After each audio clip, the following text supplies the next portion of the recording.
সকলোকে good morning জনাইছোঁ। তো আজি আমাৰ বিদ্যালয়ৰ নৱমমান শ্ৰেণীৰ ছাত্ৰ ছাত্ৰীসকলে এটা আইডিয়া ছাবমিশ্যন হিচাপে এটা প্ৰকল্প তৈয়াৰ কৰিছে, যিটো প্ৰকল্প তেওঁলোকে পুতিজল বিশুদ্ধীকৰণ আৰু নগৰ সেউজীকৰণ এইটো বাছি লৈছে। তো পুতিজল বুলি ক'লে আমি নগৰ মহানগৰত লেতেৰা পানী বিশেষকৈ গা ধোৱা, কাপোৰ ধোৱা, মল মূত্ৰ, কল কাৰখানাৰ লেতেৰা পানী বুজাওঁ। এই পুতিজলত কি কৰা হয়, নগৰ মহানগৰত কি কৰা হয়, পোনে পোনে নলাৰ দ্বাৰা বা পাইপৰ দ্বাৰা নগৰ মহানগৰত কি কৰা হয়, লেতেৰা পানীখিনি বা পুতিজলখিনি কি কৰা হয়, নদীলৈ এৰি দিয়া হয়। নদীলৈ এৰি দিয়াৰ ফলত কি হয়, নদীটো কি হৈ যায়, লেতেৰা হৈ যায়, যাৰ ফলত নদীত থকা মাছ কাছবিলাকৰ কি হয়, মৃত্যু হয়, লগতে দুৰ্গন্ধৰ সৃষ্টি হয়। আৰু নৈপৰীয়া অঞ্চলত, নৈৰ পাৰত যিবিলাক মানুহ বসবাস কৰে, সিহঁতে কি হয়, যথেষ্ট দুৰ্গন্ধ পায়।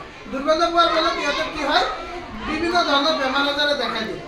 তো এইটো নিৰ্মূলৰ উদ্দেশ্যে আমি কি কৰিব পাৰোঁ, যে পুতিজলক আমি কেনেকৈ বিশুদ্ধীকৰণ কৰিব পাৰোঁ, বিশুদ্ধীকৰণ কৰি আমাৰ লাগতিয়াল কামত কেনেকৈ ব্যৱহাৰ কৰিব পাৰোঁ, আৰু এটা নগৰ কেনেকৈ সেউজীকৰণ কৰিব পাৰোঁ, এইটো আমাৰ প্ৰকল্পটোৰ কি উদ্দেশ্য, হয়নে?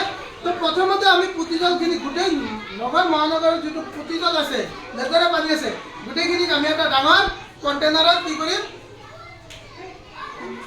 জমা কৰিম। জমা কৰাৰ পিছত পুতিজলত কি থাকে, এই মল মূত্ৰবিলাক থাকে, লেতেৰা থাকে, বোকা থাকে, সেইবিলাক কি হ'ব, অলপ সময় ৰখাৰ পিছত কি হ'ব, তলিত জমা হৈ যাব।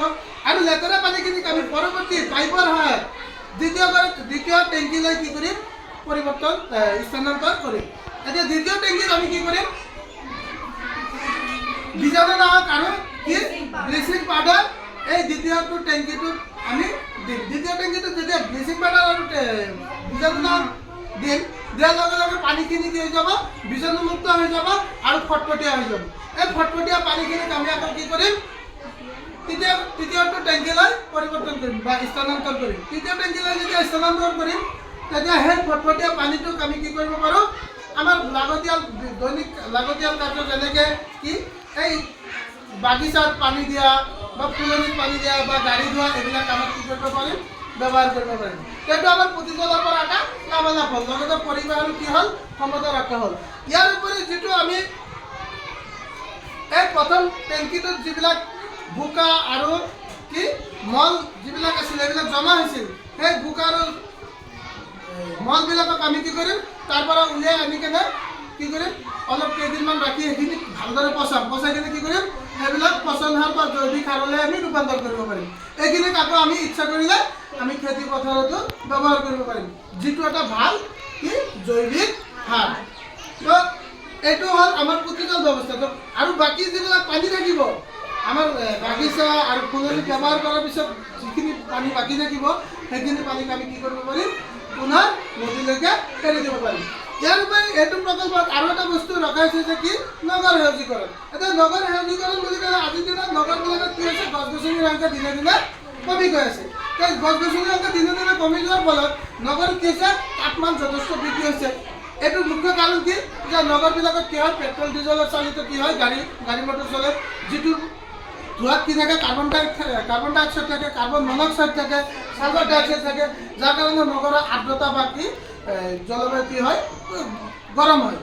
যাৰ ফলত প্ৰতি বছৰে গ্ৰীষ্মকালত, বিশেষকৈ গ্ৰীষ্মকালত বৃদ্ধ মানুহ আৰু সৰু শিশুৰ কি হয়, মৃত্যু হয়। তো এইটো প্ৰকল্পতে তেওঁলোকে আৰু এটা বস্তু উপস্থাপন কৰিছে, যে আমাৰ যিটো সৌৰ শক্তি আছে, এই সৌৰ শক্তি কি কৰিব, ইয়াত আমাৰ চলাৰ পেনেল ব্যৱহাৰ কৰি এই সৌৰ শক্তি কি কৰিম, আমি যিটো নৰ্মেলি আমি বিদ্যুৎ ব্যৱহাৰ কৰোঁ, সেইটো জলৰ পৰা বা কয়লা বা ভাপৰ পৰা কি কৰা হয়, তৈয়াৰ কৰা হয়।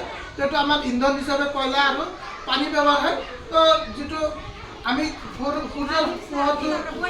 পৰা দিনে দিনে আহি থাকে, এইটো কেতিয়াও নাটনি হৈ নাযায়। তো সৌৰ শক্তিৰ পৰা আমি বিদ্যুৎ শক্তি তৈয়াৰ কৰি কিছু পৰিমাণে আমি বিদ্যুৎ কি কৰিব পাৰোঁ, সংৰক্ষণ কৰিব পাৰোঁ। এইখিনি আছিল এইটো প্ৰকল্পৰ উদ্দেশ্য।